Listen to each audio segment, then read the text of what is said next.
little less than 1 year from today, you will go into the voting booth and you will select the next president of the United States of America. I think elections are about the future. But how do you determine what will happen in the future? Well, you have to look to the record. You have to look to what we say in campaigns. Egotism, and what we have done during our narcissism. Islamofascism is real. Their goal is to unite the world under a single jihadist caliphate. Use fear and falsehood. My view is we had a double Guantanamo. What do you talk about when you have nothing to say? This is insane. Some of these people frighten me. They frighten me. President Bush has talked about our staying in Iraq for 50 years. Maybe 100. The danger from Iran is grave. Well, I'm not concerned about the voters. It'll be a really nice fruitcake. But I can't be president unless you choose me to be, and I hope you will. Deficit financing, big government, more taxes, more bureaucracy, more regulations, more policing the world. What are you guys talking about, you know? So many people say, oh, Ron Paul, he's crazy. That guy's crazy.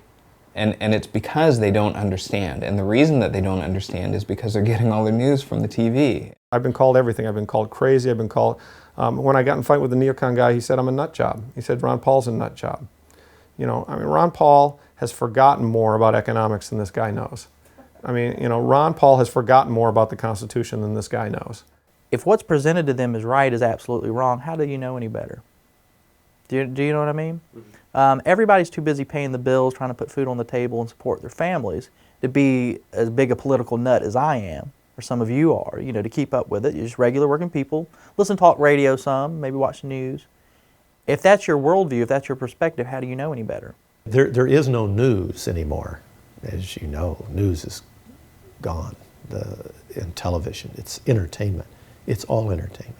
The media are almost incapable of reporting and even understanding the Constitution and the way that the Constitution is supposed to be respected.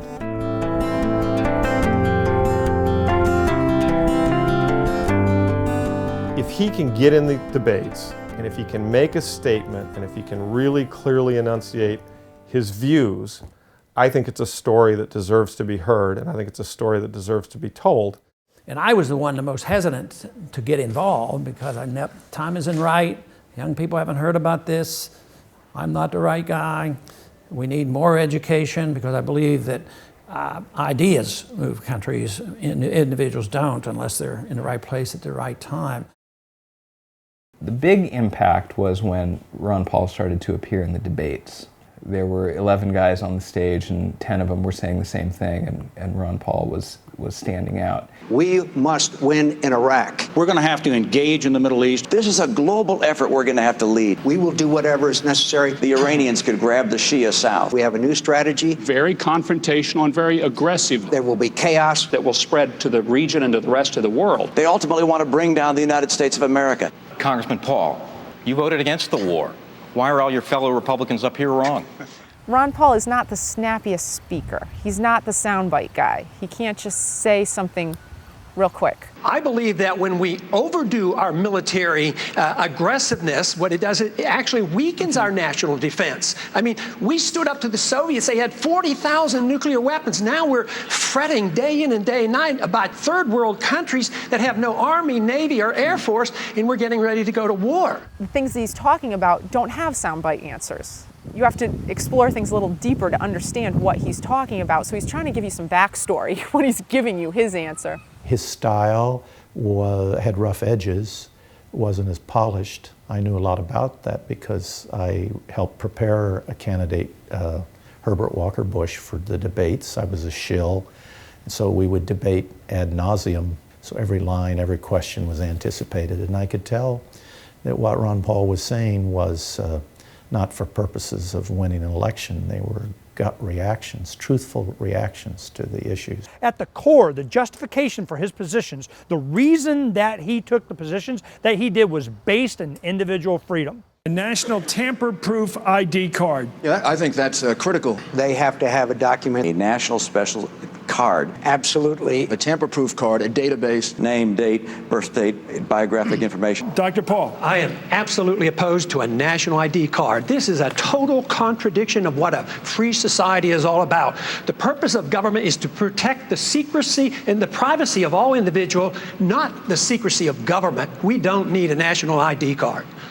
Ron Paul is completely uninterested in telling other people what to do or being told what to do.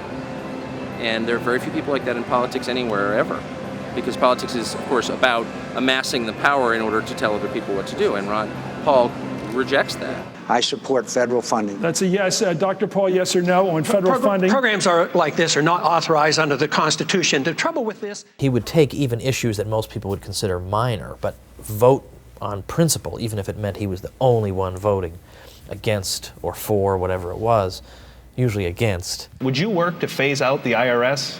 Immediately. That's what they call a softball. And you can only do that if you change our ideas about what the role of government ought to be. I was just absolutely shocked that I was listening to a man who was speaking the truth about economics, speaking the truth about foreign policy, and I just said to myself, who is this guy? Where's he been?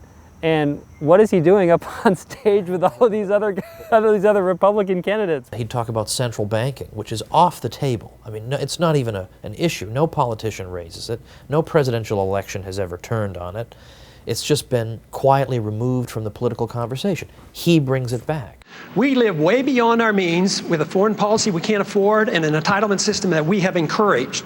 We print money for it, the value of the money goes down, and poor people pay higher prices. That is a tax. And I began to realize that this man is no joke. He is America's last true statesman, and he has actually been saying the same thing for the past 30 years about what our federal government needs to do to serve the people. That is, namely, follow the Constitution. Suddenly, a lot of people who love the country and haven't voted precisely because they feel like it would be an insult to the great history of this country to vote for one or the other criminal, are so excited at the prospect that, wait a minute, maybe the country can be saved after all. I think there is a market for, an appetite for his ideas. And his ideas are, pretty straightforward. If you sort of allow people to do what they want, they're going to make a ton of mistakes. They'll do more things right than wrong. But in either case, you don't really have a right to intervene.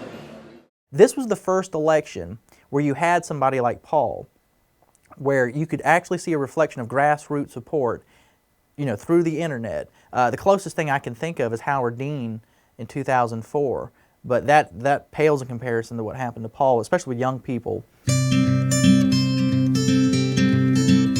My name is Michael Nystrom. We are in my home here in Arlington, Massachusetts, which is a suburb of Boston, and I created and run a site called The Daily Paul. We had to become our own media. That was a big part. I mean, the internet was a major driving force in spreading the word. What was so wonderful about the Ron Paul campaign is the new free press was utilized, the internet. And that was wonderful because that's the next generation. Going back to take a look at world headquarters of the Daily Paul. Here it is. Probably not what people imagine, but... It's funny, you'll hear Limbaugh and all these guys talk about, well, some blogger wrote. Well, some blogger, who are you? I know you make $400 million a year, but what are your political credentials that your opinion is more important than some blogger? This is just right off the kitchen. I like to say that I work from the kitchen table. This is the power of the internet, that a guy in his kitchen can have this kind of an impact. The community of websites that was created by the Ron Paul movement is really quite phenomenal. It's like its own world. The Ron Paul forums and the Daily Paul became to be the two prominent user communities for the Ron Paul movement. I look at it as somewhat of a crucible, or it's a place where ideas get thrown in and there's lots of fire and sparks, and then something comes of it. Me and Brian, we met at a meetup group, and we talked about ways that we could harness the internet. Meetup is a website where people with like interests can form social organizations, groups, and use the internet as a basic tool for the structure of their organization, where they're going to go, when they're going to meet, and it's basically their communication hub. We were, explosive growth for a long time. The number of people in meetup groups, I know McCain, he's got like 5 people. Blew away every other candidate by a mile. 4,000, 5,000, something like that, groups around the world. And not just in America, I mean around the world. They were in Belgium and Australia and just, they were everywhere. Well, he is one of the 10 presidential candidates to face off in tonight's debate right here on Fox.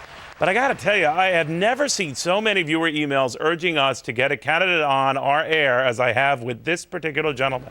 How are you going to stand out tonight? Well, I guess just telling the truth like I did last time, and we did very well. In the debate, when you get 1 minute and 30 seconds, maybe for a rebuttal, and it might take you a sentence or two to really collect your thoughts, it's a bit challenging. So sometimes after I looked at it, I said, well, I did better than I thought I was going to be able to do. It is the constitutional position. It is the advice of the founders to follow a non-interventionist foreign policy. Stay out of entangling alliances. Be friends with countries. Negotiate and talk with them and trade with them. They looked at that Republican stage that night and they're like, what is this guy saying? We've never heard anything like this. And what's better, it makes a lot of sense. So there's a lot of merit to the advice of the founders and following the Constitution. And my argument is that we shouldn't go to war so carelessly. When we do, the wars don't end. He was talking more about the things that really matter, not the war in Iraq, but should we be the policeman of the world? Should we be at war anywhere, and why, and when, and under what circumstances? Congressman, you don't think that changed with the 9/11 attack, sir? What changed? The non-interventionist policies. No, non-intervention was a major contributing factor. Have you ever read about the reasons they attacked us? They attack us because we've been over there. We've been bombing Iraq for 10 years. You know, if we misbehave around the world, you know, there are going to be people in the world who don't like the United States, period, end of story.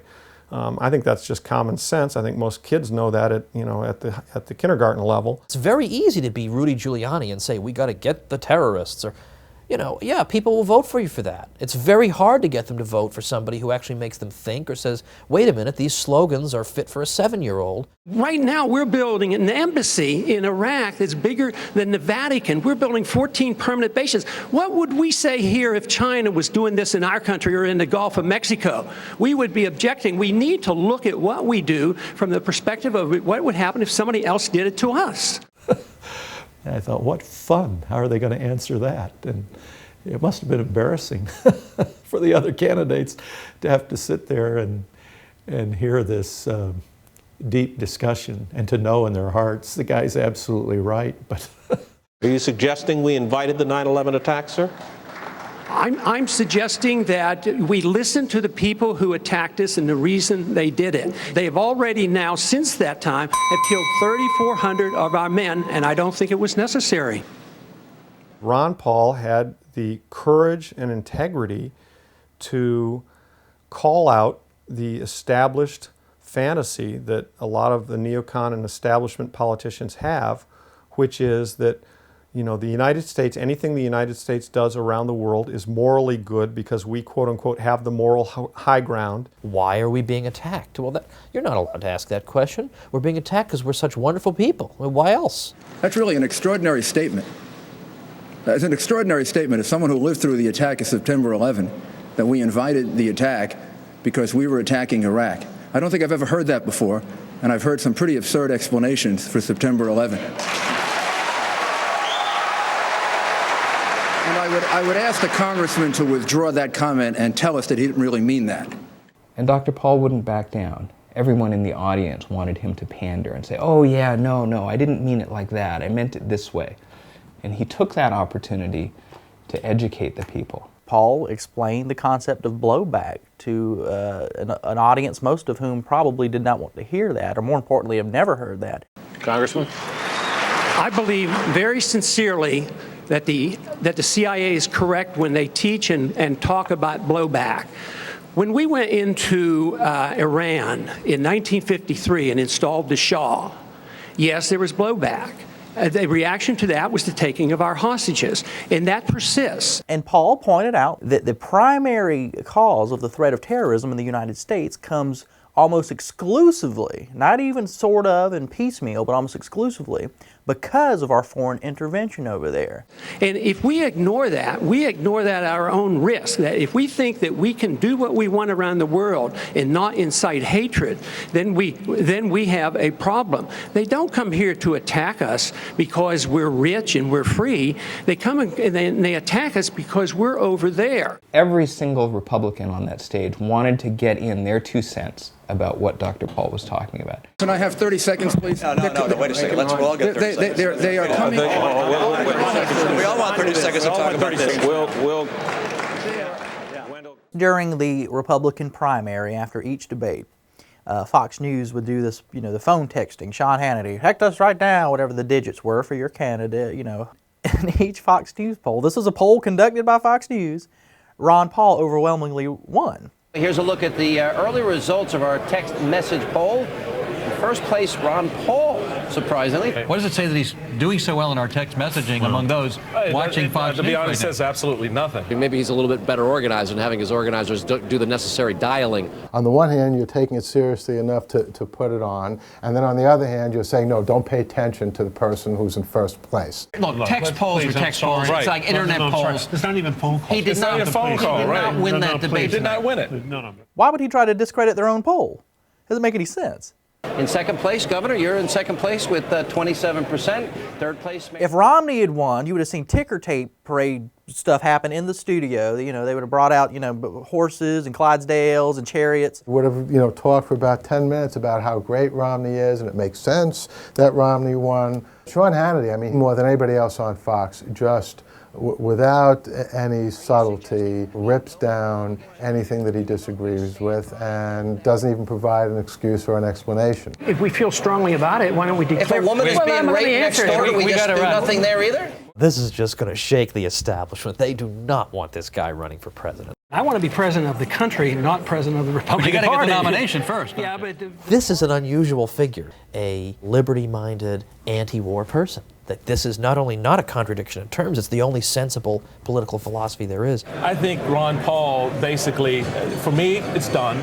That was a fabulous boost for Ron Paul's campaign. I think that's when a lot of people woke up. There's no question that Ron Paul struck a chord and it resonated with many people. The Ron Paul moment, and that's exactly what that was. And it was after that moment, after May, that traffic all over online really started to explode. When Giuliani gave us a boost, then I realized that there's a lot of support out there. Paul is Bruce! Paul is Bruce! Paul is Bruce!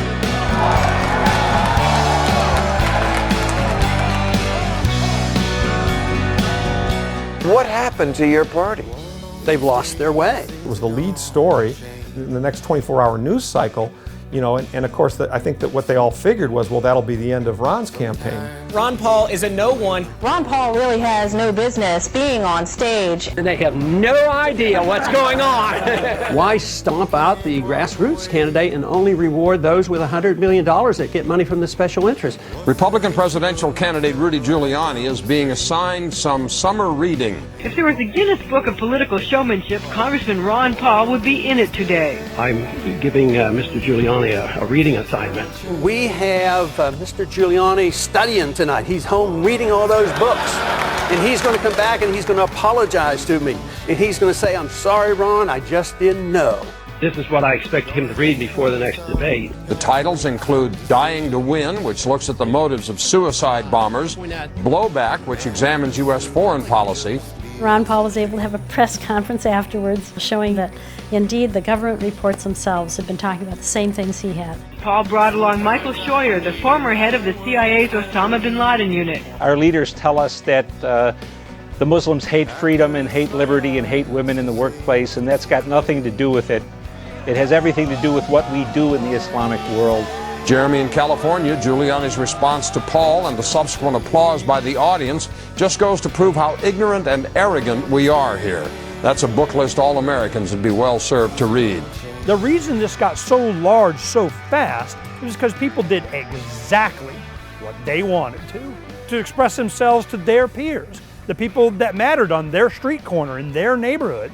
You know, traditionally in politics, and I was told early on when I first got in politics, you know, you develop your logo and you stay uniformed, and everybody does this, and you put this on every piece of literature in your TV, your bumper stickers, everything else. And I kept remarking the characteristic of our campaign was there was no characteristic. You know, it was miscellaneous, spontaneous, homemade, and all shapes and sizes and colors. And it turned out that it was not uniform, and everybody knew it, but it didn't seem to hurt us.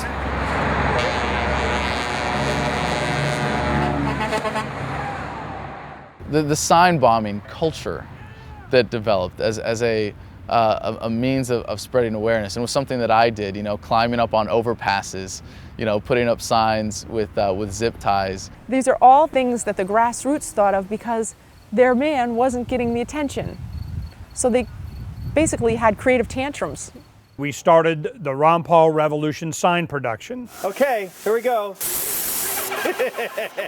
We would do this every Friday. We have at least 1 to 3 stations across, just in Arizona, the Valley of the Sun here. We would have people on a Friday making 200-300 signs. So that's another batch of another 42 more signs for tonight. Young people are, it's just, they're natural born activists. It's in their blood. They're, you know, they're rebellious. They rebel against their parents and their teachers, and so it's in them, you know, not to be fearful and to stand up. Don't just play by the rules. Think of ways to do unique things that break through. It's not just what kind of places, it's like, can you attach it? If you can attach it, it went up. Just walk down the street inconspicuously with the signs, you know, then you get somewhere, put up a sign, just keep on walking. And all these young people that had never even thought, you go, you got a permit to put that sign up? Never even crossed their mind. Didn't even blaze over their cortex, brush it at all, that they were going to seek some kind of permission from the man to challenge the man. Yeah, don't you like that little Spartan thing going on? Yeah, looks just like him, man. Looks just like him. Campaigns are very leery about sort of these volunteers. That is, they want people to come in and volunteer for the campaign. And they want you to do exactly what you're told. Come in and stuff envelopes or do this. What they don't want is anybody who will have any kind of loose connection with the campaign, but also some initiative who's sort of freelancing, you know, because those people can end up violating the law because they're not consulting the lawyers, and that gets the campaign in trouble. And so we've seen this sort of death of this type of spontaneous campaigning, and we've seen the centralization of campaigns. Campaigns become more and more centralized, especially presidential campaigns. Many people got very passionate and gave their time or their money or just rose in a way above those regulations you were talking about and said, we're not going to do things the normal way. And I think that's why the Ron Paul campaign was successful and why people have tried to imitate it haven't done very well, because they've tried to plan it, and you can't plan it. You have to inspire people and let them do what they do best. I wrote about one of the first times people tried to mess with the Ron Paul movement. It was in Iowa, when there was a candidates forum being put on by the Iowans for Tax Reform. They didn't want to let Ron Paul participate. Ron Paul's been long said to be the taxpayer's best friend. I don't think he's ever voted to increase taxes once, because he doesn't think there should be any, no income tax in particular. You know, it would be like not inviting Batman to your convention against the Riddler. You know, how could you not invite Ron Paul to this? So the Ron Paul people decided they were going to have their own event in the next room.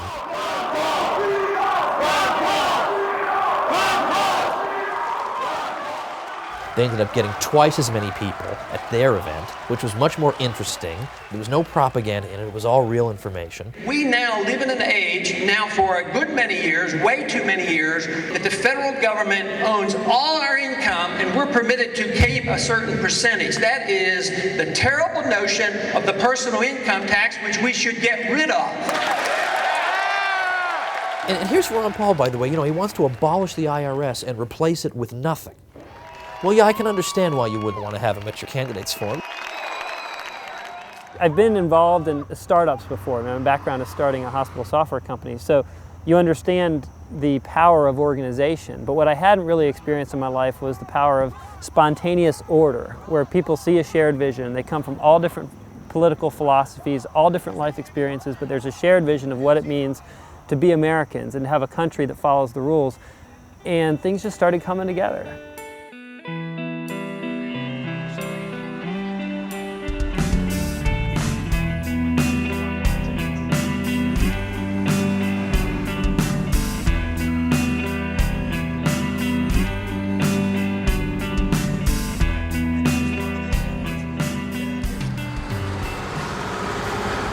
As you can see, Mitt Romney's got buses coming in from the four corners of Iowa. They give all their voters yellow shirts. We were parked right at the entrance. We watched every one of Mitt Romney's buses pull up, and they'd have their little delegation out there to round these people up. They didn't let them talk to anybody. I mean, you couldn't even talk to them. Restore our Constitution, Ron Paul. Just herd them in there, and I guess they got them to vote, and then they would do whatever they wanted. Looks like it's a carnival. Get the kids in so you get the parents in. One big carnival ride. We haven't had the richest campaign, but we have had the hardest working, most enthusiastic, dedicated group of people who know and understand it's worth the effort. I think all of us, including Dr. Paul himself, were blown away by the grassroots response. I don't want to use the word out of control. It was unbelievable from then on. The kids would hear about the campaign on the internet and look at the videos and get their parents involved.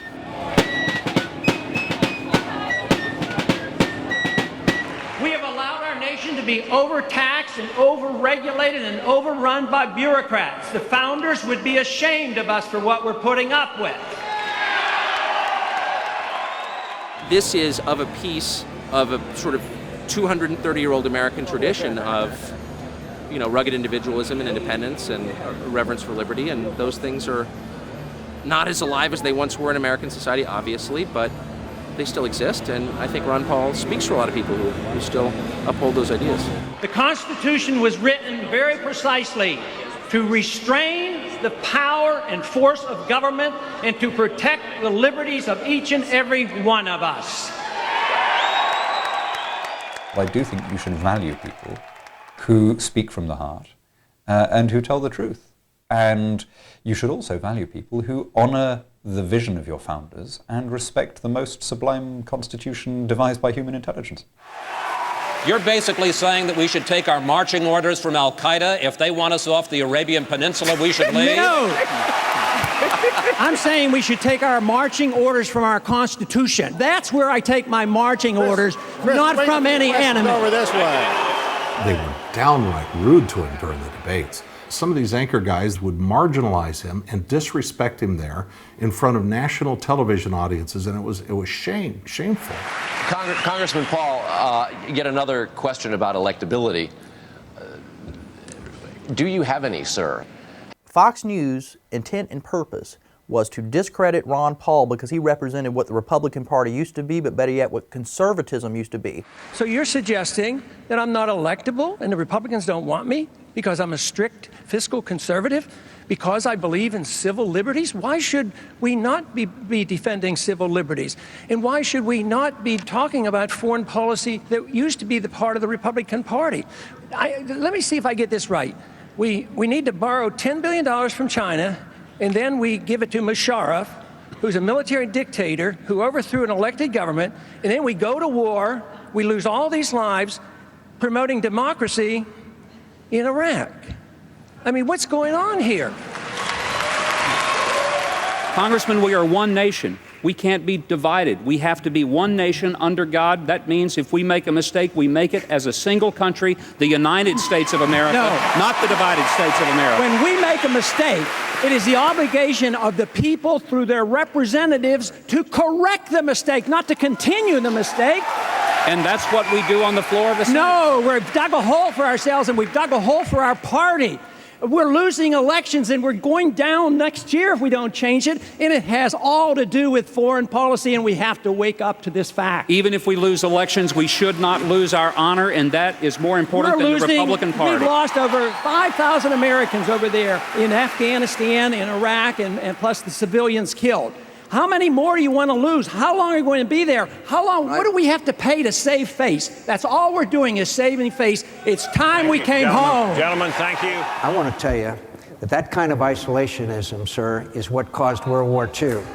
We allowed Hitler to come to power with that kind of attitude of isolationism and appeasement. Okay. I just finished having Thanksgiving with the troops, and their message to you is, let us win. Let us win. That's what they want. The presidential candidate that received more campaign contributions from active duty troops than all others put together, of course, is Ron Paul. And it really says a lot that the politically aware people in the military, those that are paying attention and engaged in the political process, are supporting someone who advocates an immediate withdrawal. So what John is saying is just totally distorted. He doesn't even understand the difference between non-intervention and isolationism. Ron Paul's non-interventionist view was, no, we shouldn't bomb these people. We shouldn't put sanctions on them. We should instead have free trade, cultural exchange. We should understand each other better. What in the world is isolationist about that? Trying to make this distinction with John McCain, seriously, I might as well try to explain the Copenhagen theory of quantum physics to him, so we'll leave him to his mistakes. I think Congressman Paul should not be reading as many of Ahmadinejad's press releases. It really bothered me how unfair they were with him. But then at the same time, it reminded me of that saying that Gandhi said, first they ignore you. You say that you would eliminate the IRS, the CIA, then they laugh at you. The Federal Reserve, the Department of Homeland Security. Then they fight you. Do you have proof of that? There's no proof. There's absolutely proof of it. It's been chronicled. And then you win. First place with 35%, Ron Paul. Rooting for Giuliani came in second. Oh, here we go again. Driving Hannity it's crazy. Driving me crazy. 60. I got very angry with you tonight. Oh, my. I know. We have some agreements. First time? On Is that first time ever? No, not the first time ever. You should be nice to your guests. It's a shame that the Republican Party pushed Ron away. If they would have just grasped this message and said, yep, you're welcome, come on into the party, the Republican Party would have been huge. But instead, they shut it down. Yeah, I didn't walk away. I guess I was, confident enough that they were wrong. This country is in a revolution. They're sick and tired of what they're getting, and I happen to be lucky enough to be part of it. Ron Paul had a good day yesterday, a very good day. Supporters dropped $4,380,000 in 24 hours. And it's believed to be one of the biggest internet fundraising efforts by any candidate ever. Ron Paul's fundraising was actually done by volunteers who simply stepped up to the plate and said, all right, everybody out there on the internet, we are going to give money on this particular day. What if 100,000 of us donated $100 each on November 5th for a $10 million day? His supporters raised the cash on November the 5th to commemorate Guy Fawkes. This guy was a British terrorist who tried to overthrow the government by blowing up Parliament and killing everybody in it. Two important things can be thought of or represented by that date. And one is, yes, Guy Fawkes, but the other is the movie V for Vendetta, which was a movie that touched on that historical date in order to create a new theme that was a reaction to the propaganda of the state, the police state, the spying, all these things that were going on. I want everyone to remember why they need us. And so it was no shock that they would try to focus on something that really wasn't the motivator for the day at all. Were they contributing to your campaign, or was this all about Guy Fawkes Day? Explain to me what those supporters who are drawn to you on that kind of anniversary are trying to say.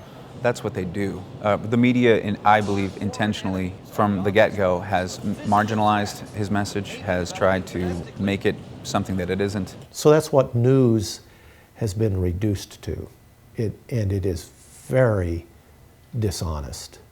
Is this the same kind of thing, or is this worse than what it was in the 60s with the radicals then? Oh, I think it's much worse. Totally in bed with the Islamo-fascists and have turned against this country. But it's out there, it goes, it's gone, it's believed, becomes part of the subconscious of the electorate and how they vote. Our supporters, of course, are a lot different than others. Others are doing it for superficial reasons, but people who would join our campaign did it because they were philosophic people and they believed in something and they were motivated. So I think it represents a huge movement. You hear grassroots all the time with Ron Paul's campaign. And one thing I learned, it's not a word, it's not like change, it's just not something you just hear, it's something you see. Ron Paulers outnumbered and out-rallied all the other candidates' people combined. It was just, it blew me away, so I knew I was in the right camp. And we had fun, because if you're not having fun, you're so doing it wrong.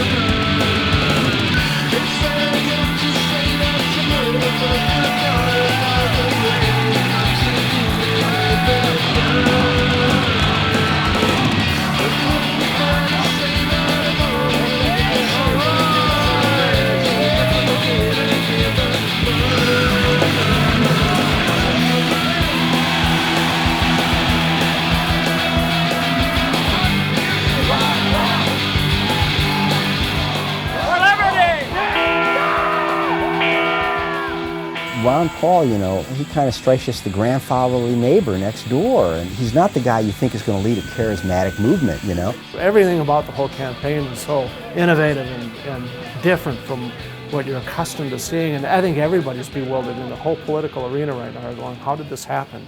And how come I can't make this happen to my campaign?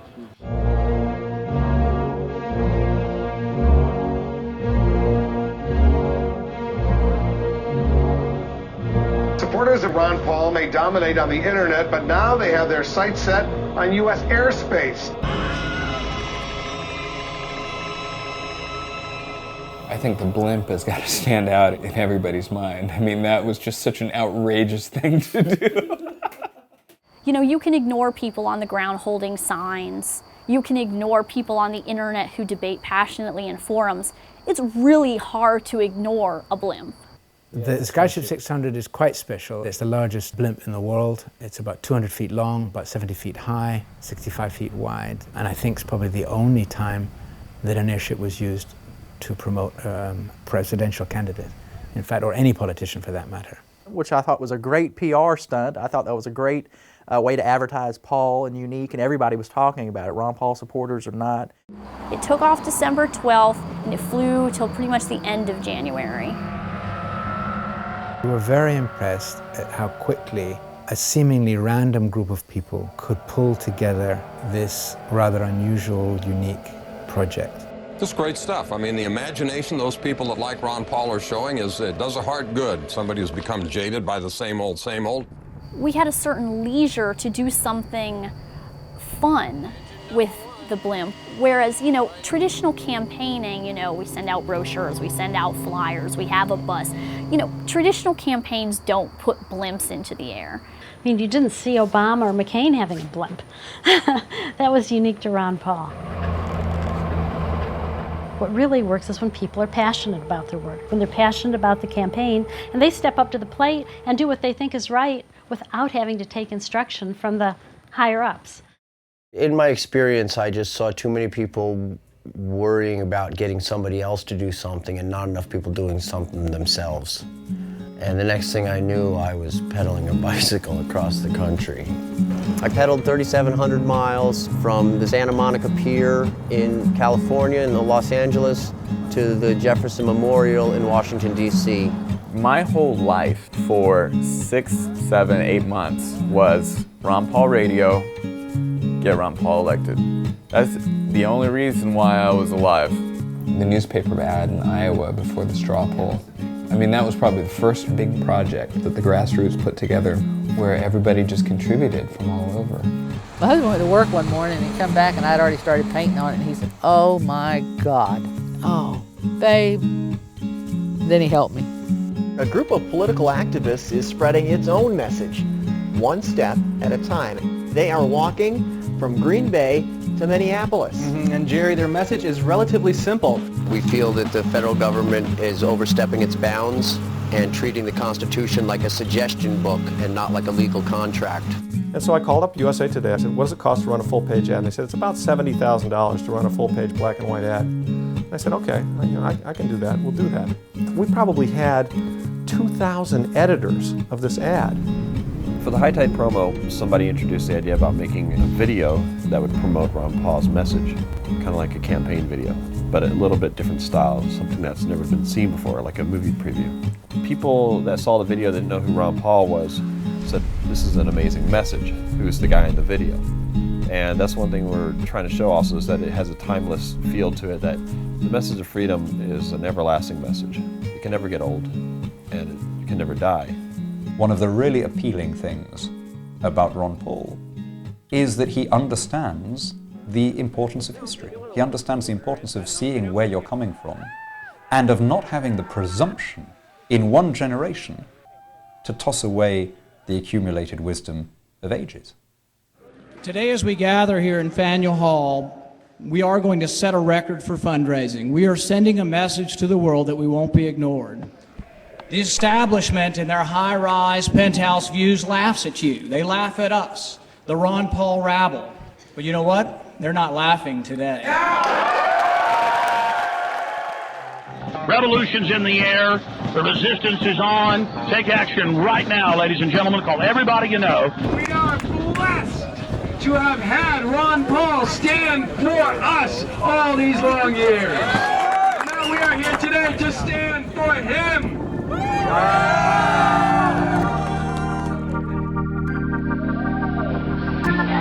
So what do you think, man? That was awesome. Success? Success? Absolutely. 5.5 million so far. Man. You set the record. In the history of American politics, nobody has ever raised more money on a single day than you. Gosh. And yet, this is happening without your campaign people coordinating. This is completely about grassroots, and it's completely about you just saying what you believe in. There was a lot of interest building up to the first primaries in Iowa and New Hampshire, and there was so much interest online that nobody really knew how he was going to perform in the primaries. We're about to go where no man has gone before. We don't do it because it's easy. We do it because it's hard. One small step for man, one giant leap for Ron Paul.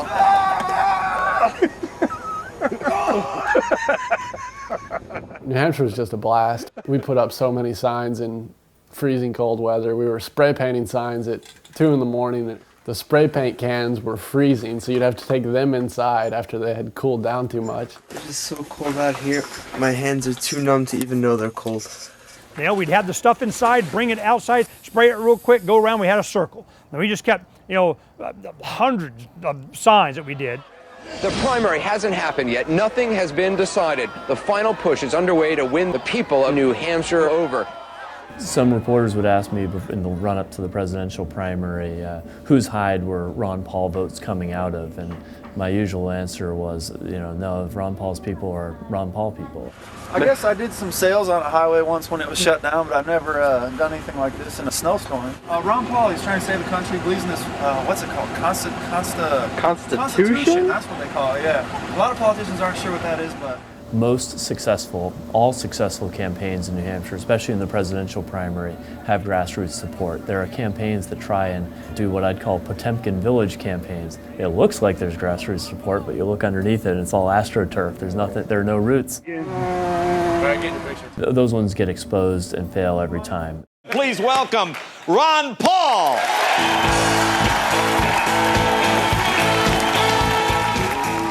Now, I got to ask you, this seemed really unfair to me. You were excluded from the debate last night, and I'm trying to figure out why Fox News chose not to put you on. One of the 5 men sitting at this table tonight will be the Republican presidential nominee. It seems like you should be kicking somebody's ass right now. You know, in 1964, my father was not even showing in the polls, but he went on to win the Republican primary. It's too early for you to decide on who's going to be the nominee, and you should allow all the voice to be heard, especially early in these races. We don't let the media or anyone else pick who's a real legitimate candidate and a serious top-tier candidate and who is not. The voters make those decisions. And so we withdrew our sponsorship.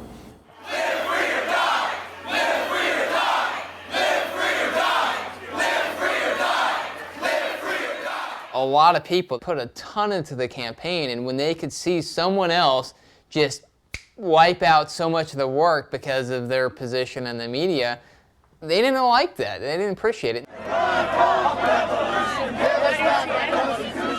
The truth of the matter is we do enjoy the circus, and the fact that it was a very competitive primary on both sides of the ballot only made it a better show.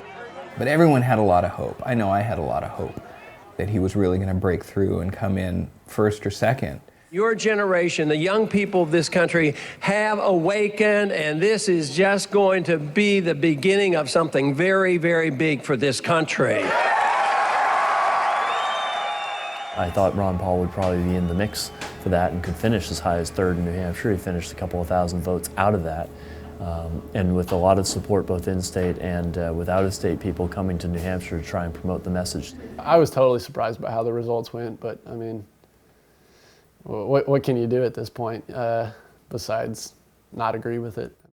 After Super Tuesday, which was in February, a lot of enthusiasm just got drained away. Super Tuesday is almost completely in the books. The polls get ready to close for Republicans. Here we are. New Jersey, Republican primary, John McCain, we project the winner. In New York, also John McCain. In Connecticut, we project John McCain the winner there as well. California is his. McCain is garnering enough GOP support. McCain with a large sweep of victories around the country.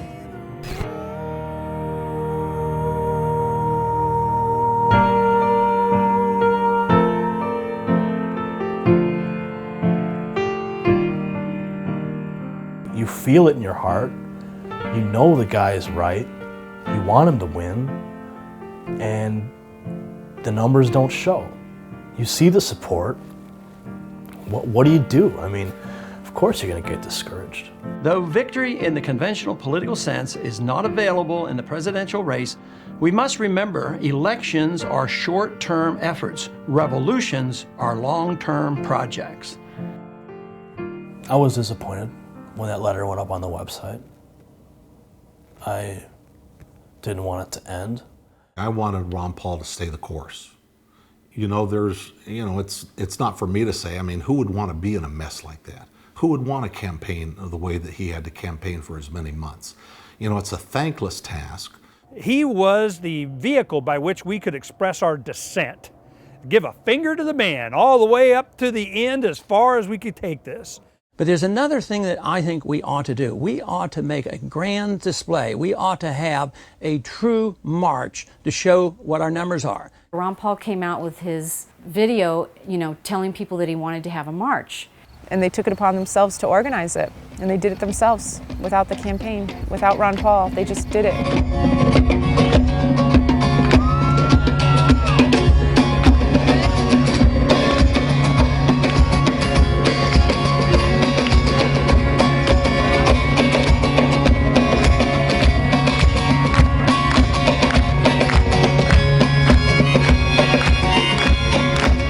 My theory has always been that if you ever can bring about revolutionary changes, two things would be required. The young people would have to be involved, you'd have to have music.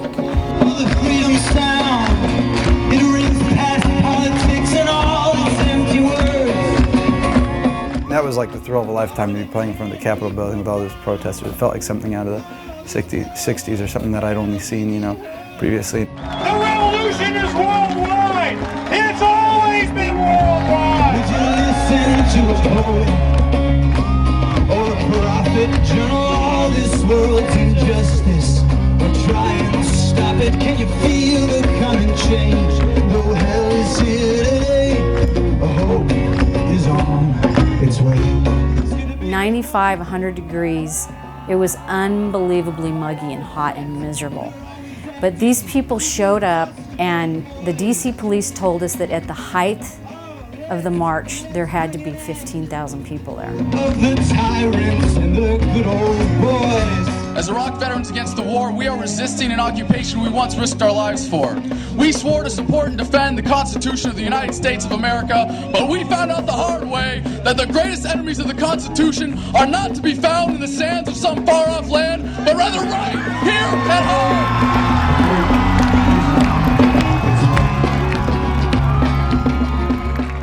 Central planners, no more bailouts and billions for the bankers. We're surrounded by the John McCains, the Bob Doles, Hillary Clintons, Barack Obamas, Chuck Schumers, all these interchangeable nobodies and liars and thieves and killers. Even though people were upset about the government, upset about some of the things that are happening, it was so happy.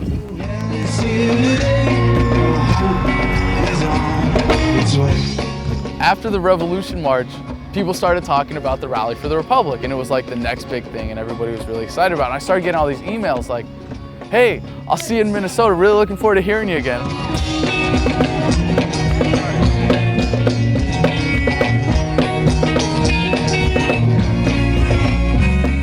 St. Paul happens to be the evil twin this year. The GOP convention was getting ready. Everything was kind of blocked off, so that's what made it such a ghost town. And then you have the military standing on the roof of the building with their binoculars. You have the national police state in evidence at the Republican convention and at the Democratic convention. I mean, it's just with all of this security and this elevation of these people into some sort of American royalty. What I understand is they spent $50 million on security. They built a cage around this building. They had riot cops, you know, they had their big billy clubs and their tie wraps for handcuffing people, and they were just looked intimidating as hell.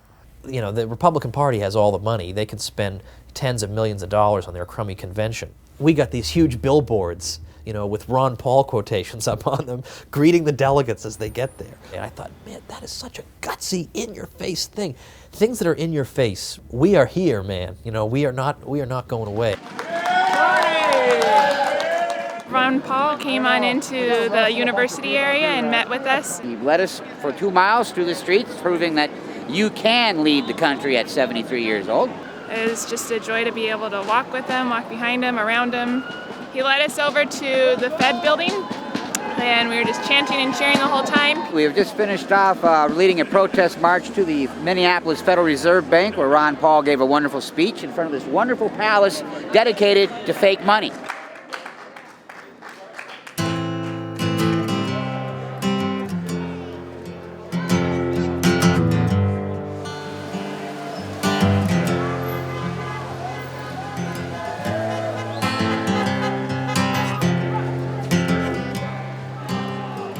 Certainly was an act of defiance to go ahead and choose an arena just on the opposite side of town from where the national convention is going on.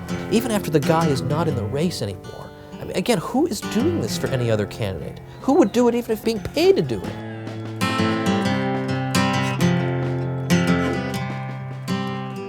And this is real. This is where it's at.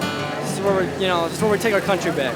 We just arrived for the big event, for the Rally for the Republic. We're ready to go. Everybody's pumped, everybody's excited. Ideas spread, they can't stop them. An idea whose time has come cannot be stopped by any army or any government.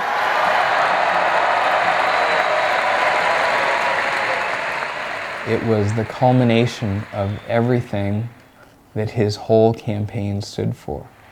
In a stadium like that, and to see all these people interested in something that I thought I was a loner, almost in the ideas, and I'm sure Ron Paul felt the same way at one time. In the past 18 months, it was discovered that the ideas of liberty and the revolution was alive and well, and we're celebrating it here tonight. History constantly recycles and reinvents itself. Ron Paul touched a nerve, a deep nerve. Some people didn't even know that it was there till he touched it. So once again, I want to thank you from the bottom of my heart for the trust that you have placed in me, but more so the trust that you have placed in the concept of our God-given rights to our life and our liberty. Thank you very much. I almost feel as if he's saying, you know what, if people want what I'm offering, they'll make it happen. And I think that's why the grassroots just simply hasn't given up on him. We want an America full of principled people. Not people who say one thing and do something else. Say anything to get elected, but who say what they mean what they say, and they live their lives by those principles. And that's why he can animate the grassroots.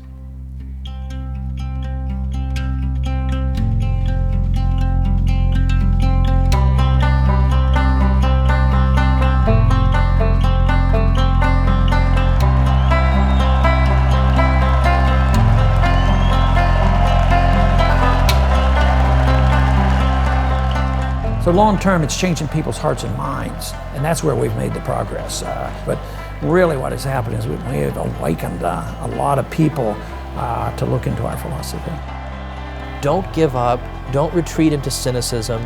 Even if we don't win, life is about fighting for something greater than yourself. It's a good thing to fight for what's right, and it's enjoyable to fight for what's right, and it's immensely satisfying to fight for what's right. Let it not be said that we did nothing.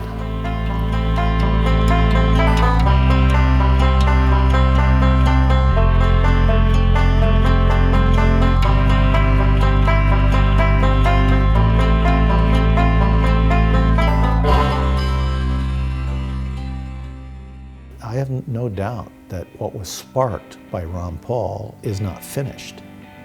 It's not consummated. It's ongoing.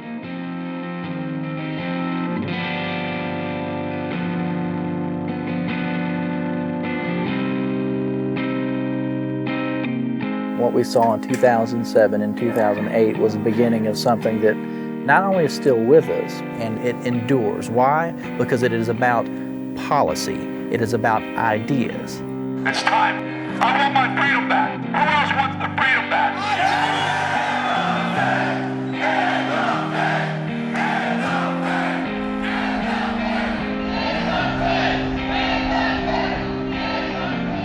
The Federal Reserve, which many conservatives now recognize is the root of our financial problems, that was off the board. You couldn't talk about it a couple of years ago. Can we talk about it now? Why?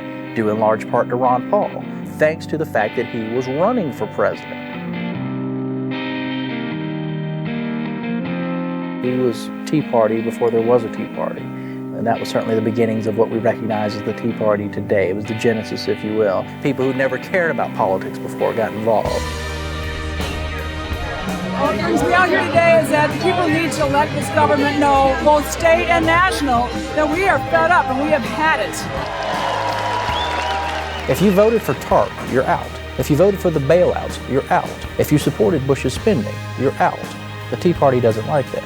And that's why a guy like Ron Paul becomes more popular, because his conscience and his record are clean. But we have gone a long way from the dictates of the Constitution. That is not part of the American tradition. Fox News is broadcasting it right now.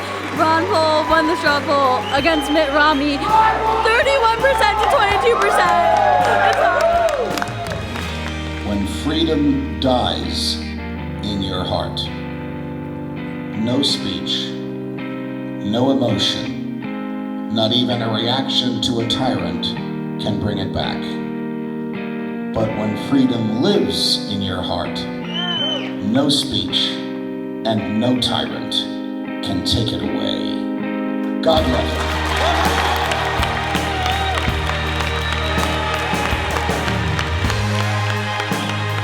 A show like Judge Andrew Napolitano's show Freedom March on Fox Business wouldn't have even been popular 2 or 3 years ago. The views that he expresses, accepted by mainstream conservative audiences, in a primetime slot on a major network like that, that's a revolution in and of itself. We had a little election down in Kentucky. We've come to take our government back. Rand Paul winning the election, becoming a senator, has a little different style than his dad. It's basically the same constitutional conservative message, but between the two, you're seeing a bigger, a bolder liberty movement.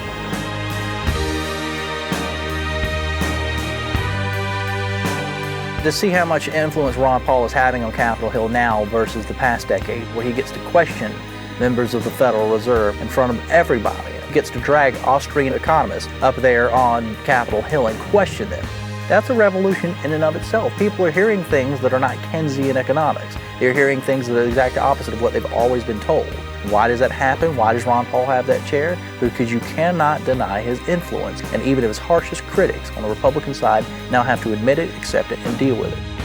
Put your hands together as I introduce the champion of the Constitution, Congressman Ron Paul.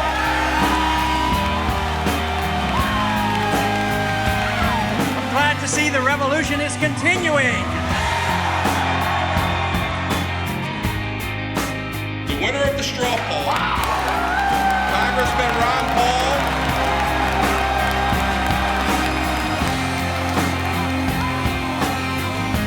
It's great that I am able to announce once again that I am a candidate for the presidency in the Republican Party primary. If we're really going to turn this country around, we have to have a revolution in our minds and our politics as much as anything else. More Americans than ever are not only beginning to see that, but are waking up to it and are excited about it. Things are trending our way. This is our moment. This is Ron Paul's moment. And we're going to revolutionize this country.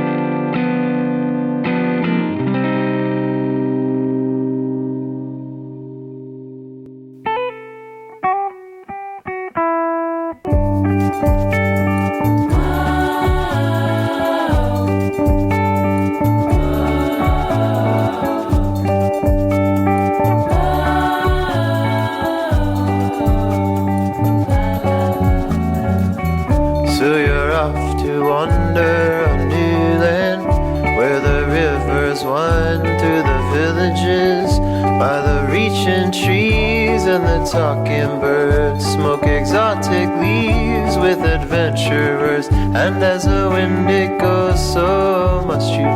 If you've got to run, whoa, safe travels.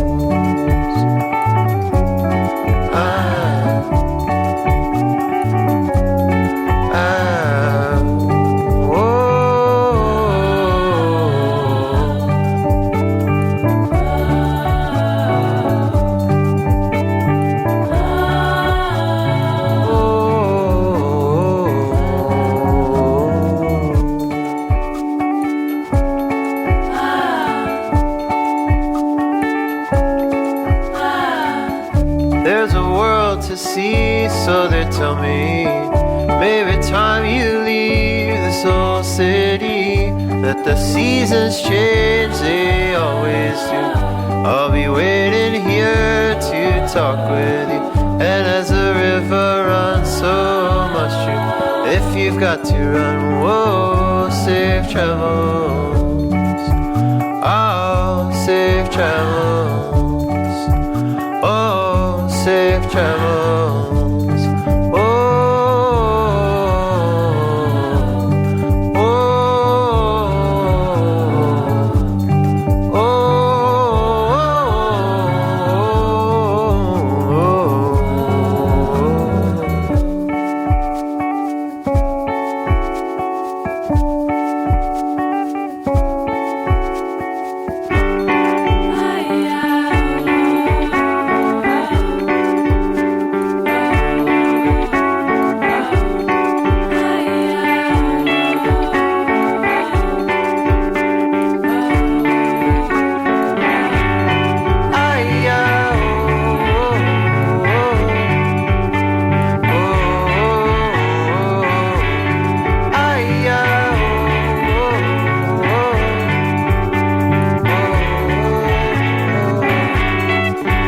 yeah.